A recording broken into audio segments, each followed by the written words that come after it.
Bonsoir, merci de nous retrouver pour cette édition de France 3 Pays de Corrèze. Ce soir, je vous emmène à Tulle pour un remède contre la pluie, l'ennui et la morosité, le jeu de société.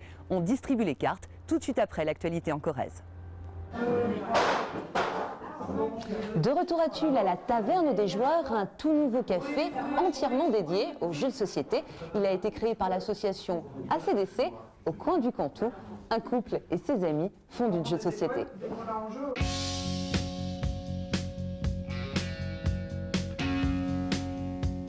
Ils se sont piqués aux jeux dans l'enfance, enivrés de jeux de rôle à l'adolescence, et quand d'autres remisent leur boîte au placard, devenus adultes, Aka et Julien ont choisi, eux, de prolonger la partie.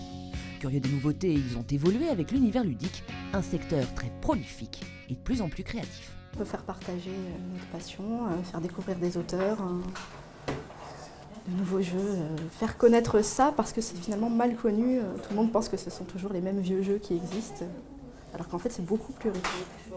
Seulement voilà, pour jouer, il faut des partenaires. C'est l'idée d'Au Coin du Cantou, une association pour fédérer d'autres passionnés. 70 adhérents aujourd'hui, de quoi donner des ailes aux jeunes couples qui misent sur ce café-jeu pour vivre enfin de sa passion. Le jeu, c'est assez montant en ce moment, c'est quelque chose qui plaît de plus en plus. Il y a une réelle vague de revenir à des valeurs un peu plus traditionnelles et un peu moins numériques. Et ça s'inscrit bien dedans et puis bon, c'est chouette quoi. Alors les dés ont bien roulé depuis l'invention du Monopoly, du Cluedo et autres classiques des jeux de société. Ici, il y en a plus de 200, tous contemporains. Ici, Ascension, un jeu de stratégie et de hasard. Je vais essayer de comprendre comment ça marche. Autour de la table, des chefs de guerre qui combattent pour unir le royaume contre un terrible ennemi. À chaque tour, il faut jouer des cartes pour générer de la force et éliminer des monstres ou pour acquérir des héros avant les autres. La partie dure une demi-heure, à charge pour chacun de réunir la meilleure combinaison de cartes. Il y a celle-là qui est à 6 et qui est assez chouette, te donne 3 points d'achat en une carte et qui te permet, si tu as d'autres cartes vertes, d'avoir des points de combat en plus. Personnellement, je te conseille. Expliquer au fur et à mesure, en fait, permet aux gens de s'intéresser vraiment à ce qui se passe et de découvrir les règles au fur et à mesure et d'avoir envie d'essayer de comprendre, parce que sinon ça reste trop abstrait en fait. Alors on va maintenant découvrir un nouveau jeu avec Marie, qui est bénévole ici. Marie, c'est quoi ce jeu ?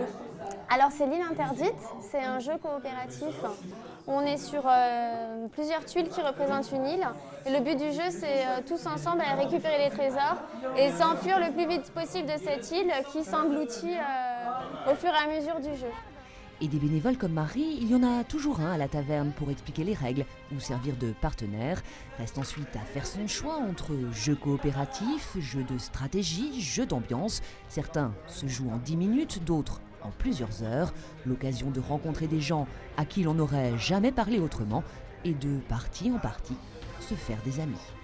Et pour les joueurs débutants comme moi, il y a des jeux plus simples, comme ici le fameux Jungle Speed. Alors si l'aventure vous tente, sachez que la Taverne des Joueurs sera inaugurée demain à 19 h. C'est la fin de cette édition. Très belle soirée divertissante sur France 3. Je l'ai